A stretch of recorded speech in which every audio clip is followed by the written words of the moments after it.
All right, if there's one team in the ACC that has taken Florida State to the wire the last 2 years, it's not Clemson, it's not Louisville, it's Boston College. So I continue to be impressed with this football program under Steve Addazio, bouncing back from 2-10 a few years ago to go to back-to-back bowl games and 7-win seasons, bringing in Mike McDaniel and also Justin Cates of inside the ACC to help us break down Boston College. All right, gentlemen, let's start on offense with BC, and they never wow us with skill position players, but let's see what they have coming up, Mike, for this season.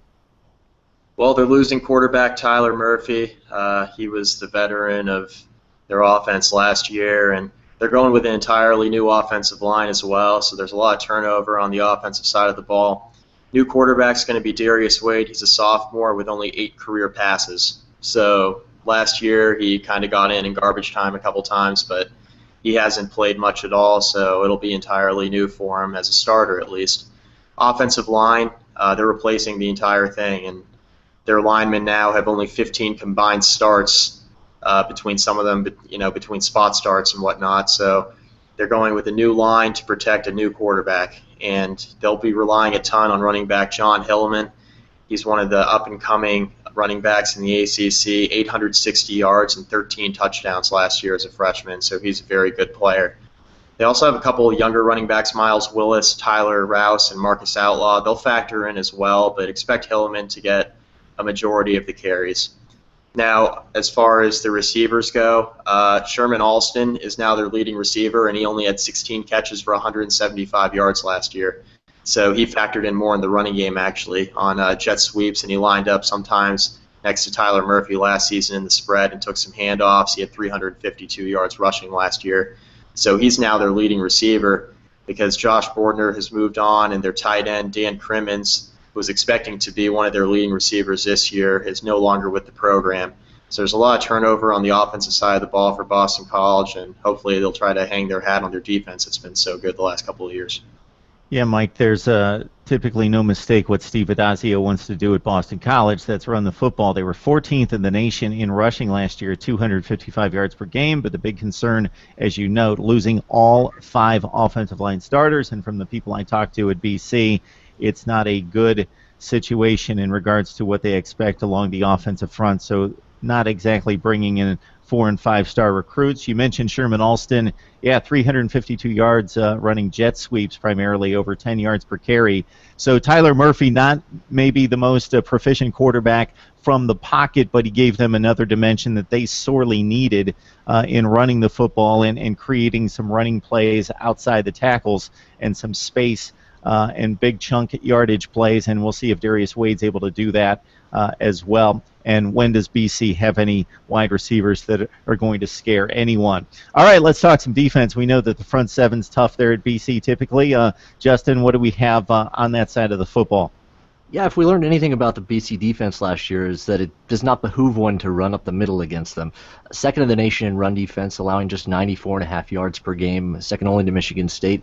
The front 4 returns 3 of the 4 guys, and they counted for 29.5 tackles for loss last year, and I wouldn't be surprised if that number actually went up a little bit. Stephen Daniels returns at linebacker. He had 72 tackles. So they have a lot of personnel back from a unit that was very, very good and surprised a lot of people, I think. I don't think they're going to sneak up on anyone coming up this season. And so, like Mike said, they're really going to lean on the defense, breaking in new players on offense in a unit that really is not solidified yet.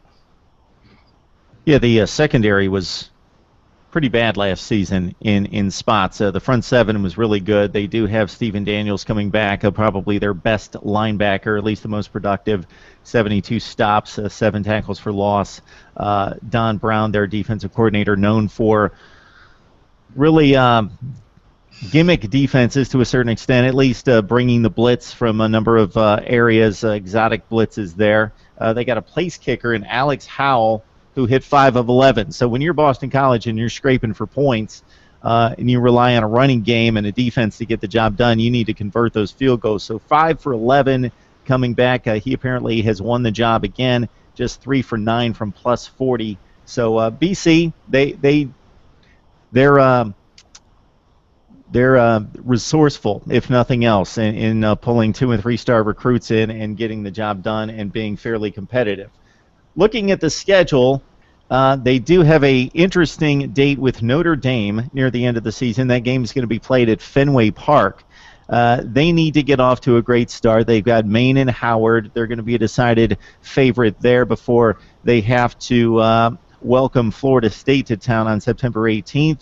I think the really rough stretch here for BC, because they could possibly get to an October 17th date against Clemson on the road. They got 6 games under their belt. They could possibly be 5-1 at that point, possibly, if they could go to Duke and pull off a minor upset there. But this stretch is difficult for Steve Addazio. At Clemson, at Louisville, Virginia Tech, NC State, Notre Dame. That's a 5-game stretch that they desperately need to possibly pull out 2 wins to go bowling again. Yeah, and I think looking at it, that at Clemson, at Louisville, in back-to-back weeks is bad enough, and then you get a home game against Virginia Tech, whose defense is going to be outstanding again this year, and then you're playing at home against NC State the following week, and NC State is a dark horse pick by a lot of different outlets to make some noise in the ACC this year.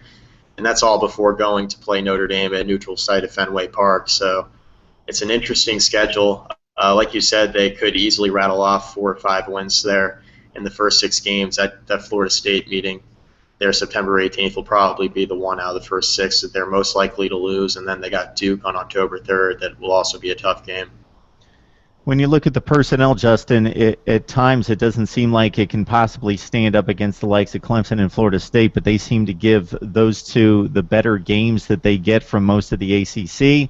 And as Mike just ran down for us, I think they have 4 or 5 winnable games that they're going to be a decided favorite, and then they can eke out another win or 2, and they go back to postseason play.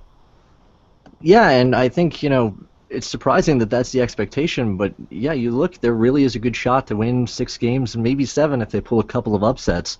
Like you said, Duke is certainly a potentially winnable game, as there are some question marks with that program, even though they've been very good in the last couple of seasons. Syracuse at the end of the season is probably one you would think they'll have a good chance of winning. And then, a game like NC State is sneaky. I know you guys have already talked about them, but the Wolfpack could go either way as well. So there's definitely some chances. And, of course, BC surprised everyone last year with a couple of games, in particular that USC upset, and no one really saw that coming. So you never know. Yeah, I was going to jump on that one, Justin. Good call there. USC coming out to the coast after they coming out to the East Coast after they defeated Stanford and were ranked in the top 10. We talk about BC staying closer than most teams against Clemson and Florida State, that they knock off the Trojans. So they somehow get it done and make it happen. So Steve Addazio trying to string together another bowl trip, 3 consecutive for the Eagles. Justin Cates, also Mike McDaniel from Inside the ACC, talking some BC football. Thank you, gentlemen. Thanks. Thank you.